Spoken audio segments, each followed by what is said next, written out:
Ang ating bonus analysis ay may kaugnayan sa interim report ng ICI na nagsisiwalat sa mga personalidad sa malawakang korupsyon sa flood control program ng DPWH. At dyan ni Bombo Kervin Gamad.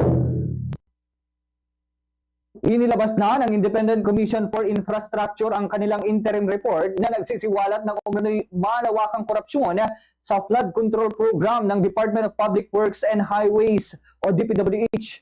Batay sa investigasyon ng komisyon, may sabwatan umano sa pagitan ng ilang mambabatas, opisyal ng DPWH at mga pribadong kontratista. Ang layunin, magkamal ng pera mula sa pondo na dapat sana'y inilalaan upang protektahan ang mga Pilipino laban sa baha. Ayon kay ICI Chair Andres Reyes Jr., may nakitang systemic kickback scheme kung saan ang ilang mambabatas ay nagsingit ng pondo sa National Expenditure Program o NEP, House General Appropriations Bill o HGAB at General Appropriations Act o GAA kapalit ng 20 to 30% ng kabuang halaga ng proyekto.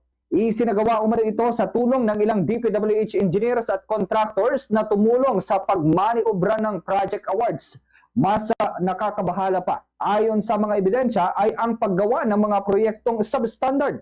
Mga istrukturang dapat ay nagproprotekta sa publiko, ngunit sa halip, nagiging banta pa sa buhay at kabuhayan ng mamamayan. Kabilang sa mga inirekomendang kasuhan ng ICI dahil sa paglabag sa Anti-Graft and Corrupt Practices Act at Plunder Law, sina Senator Joel Villanueva at Jinggoy Estrada, dating Congressman Elizalde Co at Mary Mitzi Cahayon-Wi, dating DPWH Undersecretary Roberto Bernardo at Commission on Audit, Commissioner Mario Lipana.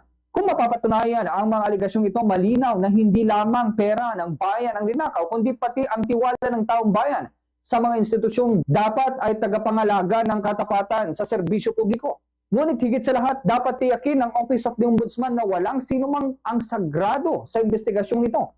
Walang dapat ituring na untouchable, mababatas man, opisyal o auditor. Kung talagang nais nating wakasan ang kultura ng katiwalian, kailangang managot ang lahat ng nagkasala, gaano man kataas ang kanilang posisyon. Panahon na upang ipakita sa Pilipinas na ang katarungan ay hindi nabibili at ang mga pader ng flood control project ay hindi dapat maging simbolo ng kickback, kundi ng tunay na proteksyon para sa sambayanan. Yan ang ating Bombo News Analysis. Ako si Bombo Kervin Gamad, Basta Radyo. Bombo! Basta Radio Bombo!